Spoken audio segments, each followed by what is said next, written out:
Hi നമസ്കാരം. അപ്പം ഞാൻ ഇന്ന് വന്നിട്ടുള്ളത് ഒരു പ്രത്യേക റെസിപ്പി ആയിട്ടാണ്. കണ്ണൂർ സ്പെഷ്യൽ കലത്തപ്പവുമായിട്ടാണ്. ഞാൻ പറയുന്ന ആ ഒരു ഇൻഗ്രീഡിയൻസും പിന്നെ അതിൻ്റെ ഒരു ക്വാണ്ടിറ്റിയും പിന്നെ ടൈമും കറക്റ്റായിട്ട് കീപ്പ് ചെയ്ത് കഴിഞ്ഞാൽ നിങ്ങൾക്ക് നല്ല അടിപൊളിയായിട്ടുള്ള കലത്തപ്പം റെഡിയാക്കി എടുക്കാനായിട്ട് പറ്റും. അതുപോലെ ഒരുപാട് പേര് എൻ്റെ അടുത്ത് പറഞ്ഞിട്ടുണ്ടായിരുന്നു ആ റെസിപ്പിയൊക്കെ ട്രൈ ചെയ്ത് നോക്കി നന്നായിട്ടുണ്ട് നോക്കി. അതുപോലെ നിങ്ങൾക്ക് പറ്റുകയാണെങ്കിൽ നിങ്ങൾ അങ്ങനെ ട്രൈ ചെയ്ത് നോക്കിയിട്ട് നിങ്ങൾ ഫോട്ടോസൊക്കെ അയച്ചു തരിക. അപ്പോഴെന്താ എൻ്റെ വീഡിയോസൊക്കെ ആദ്യമായിട്ട് കാണുന്നവരാണെങ്കിൽ ചാനൽ പെട്ടെന്ന് തന്നെ സബ്സ്ക്രൈബ് ചെയ്യുക. അതുപോലെ ലൈക്ക് ചെയ്യാനും ഷെയർ ചെയ്യാനും മറക്കരുത് കേട്ടോ. അപ്പം നമുക്കിനി പെട്ടെന്ന് തന്നെ ഇൻഗ്രീഡിയൻസിലോട്ട് കിടക്കാം. അപ്പോൾ കൽത്തപ്പം റെഡിയാക്കാനായിട്ട് നമുക്ക് ആദ്യം വേണ്ടത് പച്ചരിയാണ്. ഞാൻ ഈ ഒരു ഗ്ലാസ്സിൽ കേട്ടോ, ഈ ഒരു ഗ്ലാസ് 250 ml ഗ്ലാസ്സാണ്.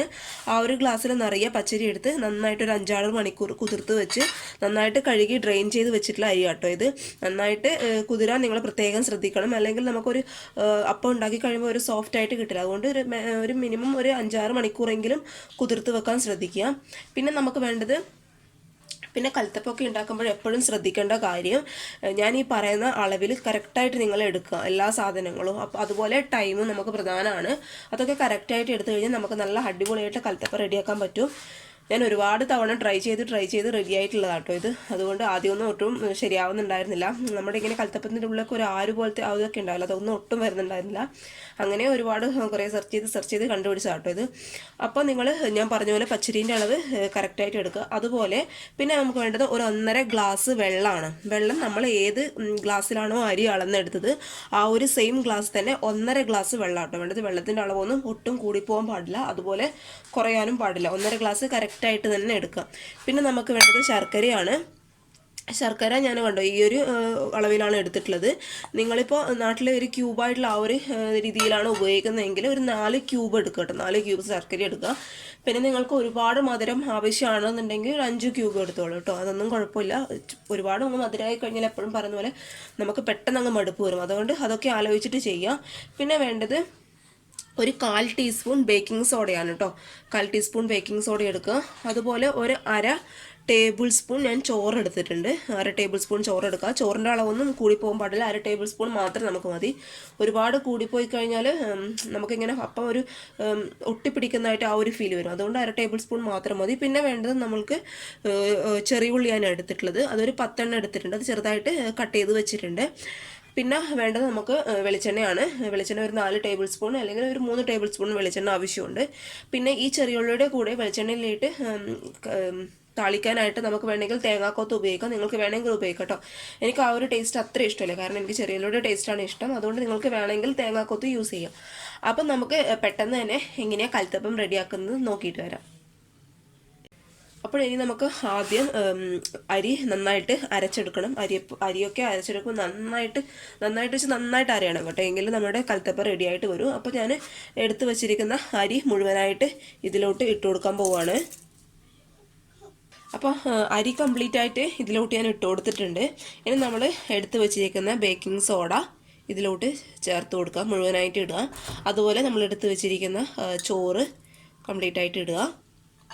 അതുപോലെ നമ്മൾ എടുത്തു വെച്ചിരിക്കുന്ന 1.5 ഗ്ലാസ് വെള്ളത്തിൽ 1 ഗ്ലാസ് വെള്ളം മുഴുവനായിട്ട് ഞാൻ ഇതിലോട്ട് ഒഴിച്ചു കൊടുക്കുന്നുണ്ട്. ഇനി ഇത് നന്നായിട്ട് നമുക്ക് അരയണം. കുറച്ചൊന്നും അരഞ്ഞാൽ പോരാ, നന്നായിട്ട് അരിയും, നന്നായിട്ട് അരയാം കേട്ടോ. അപ്പം ഞാനിത് അരച്ചിട്ട് പെട്ടെന്ന് വരാം. അപ്പോൾ ഞാൻ കണ്ടോ ഇത് നന്നായിട്ട് അരച്ചെടുത്തിട്ടുണ്ട്. ഇനി നമുക്കത് ഒരു പാത്രത്തിലോട്ട് മാറ്റി കൊടുക്കാം. ഇനി നമുക്ക് ഈ ഒരു സ്റ്റേജിൽ നമുക്ക് നന്നായിട്ട് വെള്ളം ഒന്ന് ഉരുക്കിയെടുക്കണം. അപ്പോൾ ഞാൻ വെള്ളം ഉരുക്കുന്നത് കാണിച്ചു തരാം. അപ്പോൾ നമുക്കിനി വെള്ളം ഉരുക്കാം. അതിനായിട്ട് നമ്മൾ എടുത്തു വെച്ചിരിക്കുന്ന വെള്ളം ഇതിലോട്ട് ചേർത്ത് കൊടുക്കുക. കൂടാതെ നമ്മൾ നേരത്തെ 1 ഗ്ലാസ് വെള്ളമാണ് നമ്മൾ അരി അരക്കാനായിട്ട് ഉപയോഗിച്ചത്.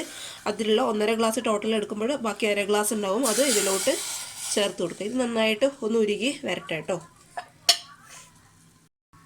അപ്പോൾ വെള്ളം അവിടെ കിടന്ന് മെൽറ്റാവട്ടെ കേട്ടോ. അതിനിടയിൽ നമുക്ക് ചെറിയൊരു പണിയുണ്ട്. ഒരു കുക്കർ എടുക്കുക. കുക്കറിലോട്ട് കുറച്ച് വെളിച്ചെണ്ണ ഒഴിച്ചു കൊടുക്കുക. നമുക്ക് ആ ഉള്ളിയൊക്കെ ഒന്ന് വാട്ടിയെടുക്കണം. അപ്പോൾ എണ്ണയൊന്ന് ചൂടാകുമ്പോഴേക്ക് നമുക്ക് ഈ നമ്മൾ അരിഞ്ഞു വെച്ചിരിക്കുന്ന ചെറിയ ഉള്ളി ഇതിലോട്ട് ഇട്ട് കൊടുക്കാം. നിങ്ങൾ അഥവാ തേങ്ങാക്കൊത്ത് എടുക്കുന്നുണ്ടെങ്കിൽ അത് ഈ ഒരു സമയത്ത് ഇട്ട് കൊടുക്കും കേട്ടോ. എന്നിട്ട് തേങ്ങാക്കൊത്ത് ഇട്ടിട്ട് ആ കൊത്തിൻ്റെ ആ കളറൊന്ന് മാറുമ്പോഴേക്കും നിങ്ങൾ ചെറിയ ഉള്ളി ആഡ് ചെയ്ത് കൊടുത്താൽ മതി. അപ്പോൾ ഞാൻ തേങ്ങാക്കൊത്ത് ഇടാത്തത് കൊണ്ട് ചെറിയ ഉള്ളി ഡയറക്റ്റായിട്ട് ഇട്ട് കൊടുക്കാൻ പോവുകയാണ്. മുഴുവനായിട്ടും ഇട്ട് കൊടുക്കുക. നന്നായിട്ടൊന്ന് ചെറിയുള്ളിയുടെ കളർ ഒന്ന് ബ്രൗൺ കളറാണ്, ഒരുപാട് കരിഞ്ഞു ആ ഒരു ടൈപ്പ് ആവണം കേട്ടോ, ചെറുതായിട്ടൊന്ന് മാറി കിട്ടിയാൽ മതി നമുക്ക്. അപ്പോൾ ഇതൊന്ന് കളറൊന്ന് മാറി വരട്ടെ. നമ്മുടെ ചെറിയ ഉള്ളി നന്നായിട്ട് വാടിയിട്ടുണ്ട് കേട്ടോ. ഉണ്ട് ഈ ഒരു കളറിൽ നമുക്ക് കിട്ടണം, ഒരുപാട് ബ്രൗൺ കളർ ആവണ്ട, പിന്നെ ആ ഒരു ടേസ്റ്റ് നമുക്ക് മുന്നിട്ട് നിൽക്കും. അതുകൊണ്ട് ചെറുതായിട്ടൊന്ന് ബ്രൗൺ കളർ ആയാൽ മതി. അപ്പോൾ അപ്പോഴേക്കും എൻ്റെ വെല്ലം ഞാൻ നന്നായിട്ട് ഉരുക്കി എടുത്തിട്ടുണ്ടായിരുന്നു. നിങ്ങൾ ഇതിൽ കല്ലോ അങ്ങനെ എന്തെങ്കിലും ഉണ്ടെങ്കിൽ നന്നായിട്ട് അരിച്ചെടുക്കുക കേട്ടോ. ഇനി നമുക്ക് ഈ വെല്ലം നല്ല ചൂടോടുകൂടി തന്നെ ഈ മാവിലോട്ട് ഒഴിച്ചു കൊടുക്കണം. ഒഴിച്ചു കൊടുക്കുന്ന അപ്പം തന്നെ നമ്മൾ നന്നായിട്ട് ഇളക്കി കൊടുക്കുകയും വേണം, അല്ലെങ്കിൽ പെട്ടെന്ന് അങ്ങ് കട്ട പിടിച്ചു പോകും. അതുകൊണ്ട് ഈ ഒഴിക്കുന്ന സമയത്ത് തന്നെ നന്നായിട്ട് ഇളക്കി കൊടുക്കുക. നല്ല ചൂടോട് കൂടി തന്നെ ഈ മാവിൽ ഒഴിക്കുക കേട്ടോ. അപ്പോൾ ഞാനിത് ഒഴിച്ചു കൊടുക്കാൻ പോവാണ്. അപ്പോൾ ഞാൻ കംപ്ലീറ്റ് ആ ചൂടുള്ള ശർക്കര പാനി ഇതിലോട്ട് ഒഴിച്ചു കൊടുത്തിട്ടുണ്ട്. നല്ല ചൂടോടുകൂടി തന്നെ ഒഴിക്കുന്ന ആ ടൈമിൽ തന്നെ നന്നായിട്ട് ഇളക്കി കൊടുക്കുക. ഞാൻ നേരത്തെ പറഞ്ഞ പോലെ പെട്ടെന്ന് അങ്ങ് കട്ട പിടിച്ചു പോകും ചൂടായതുകൊണ്ട്.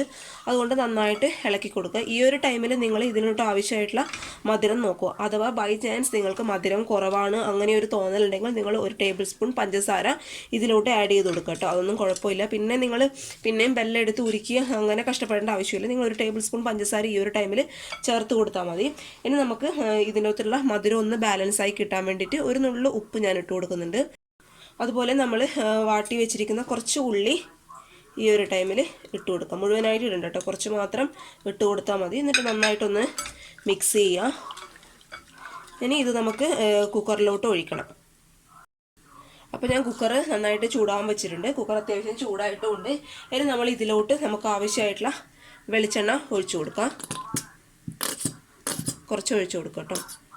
അത്യാവശ്യം വെളിച്ചെണ്ണ വേണമെങ്കിൽ നമ്മുടെ ഈ ബാറ്ററി അടി പിടിക്കാതിരിക്കും. നന്നായിട്ടൊന്ന് ചുറ്റിക്കുക കേട്ടോ. സൈഡിലോട്ടൊന്നും പിടിക്കാനായിട്ട് നന്നായിട്ടൊന്ന് ചുറ്റിച്ചു കൊടുക്കുക. ഇനി കുക്കർ നന്നായിട്ട് ചൂടാവണം, എങ്കിൽ മാത്രമേ നമ്മൾ ഈ ബാറ്ററി ഇതിലോട്ട് ഒഴിക്കാൻ പാടുള്ളൂ. നിങ്ങളുടെ ബാറ്ററി നല്ല ചൂടോട് കൂടി തന്നെ ഇതിലോട്ട് ഒഴിക്കണം കേട്ടോ. ഈ ഒരു മാവ് നന്നായിട്ട് ചൂടായിട്ട് വേണം ഇതിലോട്ട് ഒഴിച്ചു കൊടുക്കാൻ. തണുത്ത മാവ് ഇതിലോട്ട് ഒഴിക്കരുത്. അതൊക്കെ പെട്ടെന്ന് തന്നെ ചെയ്യണം. നിങ്ങൾ ആ ശർക്കര പാനി മാവിലോട്ട് ഒഴിക്കുക. ആ സമയം കൊണ്ട് തന്നെ നിങ്ങൾ കുക്കർ ചൂടാൻ വെക്കുക. ആ ചൂടോടുകൂടി തന്നെ ഈ കുക്കറിലോട്ട് ഒഴിച്ചു കൊടുക്കുക. എങ്കിലും നമ്മുടെ കൽത്തപ്പത്തിൻ്റെ ഉള്ളിൽ ആര് പോലത്തെ ആ ഒരു സംഭവമൊക്കെ നല്ല കറക്റ്റായിട്ട് വരുള്ളൂ. അപ്പോൾ എൻ്റെ കുക്കർ അത്യാവശ്യം ചൂടായിട്ടുണ്ടെന്ന് തോന്നുന്നു. ചൂടായിട്ടുണ്ട്. ഇനി നമ്മൾ എടുത്തു വച്ചിരിക്കുന്ന ഈ മാവ് ഇതിലോട്ട് ഒഴിച്ചു കൊടുക്കാൻ പോവുകയാണ്. കംപ്ലീറ്റ് ആയിട്ട് ഒഴിച്ചു കൊടുക്കുക. അപ്പോൾ ഞാൻ കംപ്ലീറ്റ് ആയിട്ട് മാവ് ഇതിലോട്ട് ഒഴിച്ചു കൊടുത്തിട്ടുണ്ട് കേട്ടോ. അതുപോലെ നമ്മൾ എടുത്തു വെച്ചിരിക്കുന്ന ചെറിയുള്ളി ഇതിൻ്റെ മുകളിലായിട്ട് ഇട്ട് കൊടുക്കാം. തീ ഫുൾ ഫ്ലെയിമിലാട്ടോ എൻ്റെ ഉള്ളത്, ഫുൾ ഫ്ലെയിമിലാണുള്ളത്. ഇനി നിങ്ങൾ ഇത് അടച്ച് വയ്ക്കുക. അടച്ച് വയ്ക്കുമ്പോൾ വെയിറ്റ് ഇടേണ്ട ആവശ്യമില്ല. ഇതൊക്കെ പെട്ടെന്ന് ചെയ്യുക കേട്ടോ. അടച്ച് വയ്ക്കുമ്പോൾ വെയിറ്റ് ഇടേണ്ട ആവശ്യമില്ല. ഇനി ഞാൻ നന്നായിട്ട് അടച്ച് വയ്ക്കാൻ പോവാണ്. ഇനി 1 മിനിറ്റ് ഇത് ഫുൾ ഫ്ലെയിമിൽ കിടന്നു കേട്ടോ. 1 മിനിറ്റ് ഫുൾ ഫ്ലെയിമിൽ കിടക്കുക. എന്നിട്ട് നമുക്ക് തീ ഏറ്റവും ലോ ഫ്ലെയിമിലാക്കണം. അപ്പോൾ 1 മിനിറ്റ് ഇത് ഫുൾ ഫ്ലെയിമിൽ കിടക്കട്ടെ. അപ്പോൾ ഏകദേശം 1 മിനിറ്റ് കഴിഞ്ഞിട്ടോ ഞാനത് ലോ ഫ്ലെയിമിലേക്ക് മാറ്റി കൊടുക്കാൻ പോവാണ്. ഞാൻ മാറ്റിയിട്ടുണ്ട്. നിങ്ങൾ ഏറ്റവും ലോ ഫ്ലെയിമിൽ തന്നെ ഇടുക, മീഡിയം ഫ്ലെയിമിലല്ല, ലോ ഫ്ലെയിമിൽ തന്നെ ഇടുക. മീഡിയം ഫ്ലെയിമിൽ ഇട്ടാലും ഫുൾ ഫ്ലെയിമിൽ ഇട്ടാലും നന്നായിട്ട് അടി കരിഞ്ഞു പോകും. അതുകൊണ്ട് ലോ ഫ്ലെയിമിൽ മാത്രം ഇടുക. നമ്മൾ ഈ 1 മിനിറ്റ് ഫുൾ ഫ്ലെയിമിൽ ഇട്ട് വെക്കാൻ കാരണം നമ്മൾ കുക്കറിലോട്ട് ഒഴിച്ചു കൊടുത്തിരിക്കുന്ന ഈ മാവ് നന്നായിട്ടൊന്ന് സെറ്റ് ചെയ്യാൻ വേണ്ടിയിട്ടാണ് 1 മിനിറ്റ് ഫുൾ ഫ്ലെയിമിൽ ഇട്ടത്. ഇനി ലോ ഫ്ലെയിമിലിട്ട് നിങ്ങൾ 20 മിനിറ്റ് ഇത് ലോ ഫ്ലെയിമിലിട്ട് വേവിക്കുക. കറക്റ്റായിട്ട് ടൈം നോക്കിക്കോളൂ. 20 മിനിറ്റ് ആണ് കേട്ടോ. അത് അങ്ങോട്ടും ഇങ്ങോട്ടും മാറിപ്പോകരുത്. എന്നാലും നമുക്ക് ഉള്ളൊക്കെ നന്നായിട്ട് വെന്ത് കിട്ടും. അപ്പോൾ 20 മിനിറ്റ് കഴിഞ്ഞ് നമുക്ക് നോക്കാം. ഒരു 10 മിനിറ്റ് കഴിഞ്ഞാൽ കണ്ടോ, നിങ്ങൾക്ക് കാണാൻ പറ്റുന്നുണ്ടോ എന്ന് എനിക്കറിയില്ല കേട്ടോ. ഈ ഒരു ഭാഗത്തുനിന്നൊക്കെ നന്നായിട്ട് ഉള്ളിന്ന് ആവി വരാൻ തുടങ്ങും. അപ്പോൾ ഏകദേശം നമ്മുടെ കൽത്തപ്പം ഉള്ളിന്ന് റെഡി ആയിക്കൊണ്ടിരിക്കുന്നുണ്ട് എന്നാണ് കേട്ടോ അതിനൊരർത്ഥം. നിങ്ങൾ അതൊക്കെ ഒന്ന് ശ്രദ്ധിക്കുക. പിന്നെന്താ, എൻ്റെ സൗണ്ടിൽ എന്തെങ്കിലും ഒരു ഡിസ്റ്റർബൻസ് തോന്നുന്നുണ്ടെങ്കിൽ ക്ഷമിക്കുക കേട്ടോ. ചെറുതായിട്ടൊന്ന് ജലദോഷം പിടിച്ചിട്ടുണ്ട്, അതുപോലെ ചെറിയൊരു പനിയും ഉണ്ട്. അതുകൊണ്ട് നിങ്ങളതൊക്കെ ഒന്ന് ക്ഷമിക്കുക കേട്ടോ. എനിക്ക് തന്നെ തോന്നുന്നു, ഞാനത് റെക്കോർഡ് ചെയ്ത് വെച്ചത് കേട്ട് നോക്കുമ്പോൾ എനിക്ക് തോന്നുന്നുണ്ട് ചെറുതായിട്ടൊരു വ്യത്യാസം ഉണ്ടെന്ന്. അതുകൊണ്ടാട്ടോ ഇപ്പോൾ പറഞ്ഞത്. അപ്പോൾ നിങ്ങൾ ഈ ആവി വരുന്നതൊക്കെ ശ്രദ്ധിക്കുക.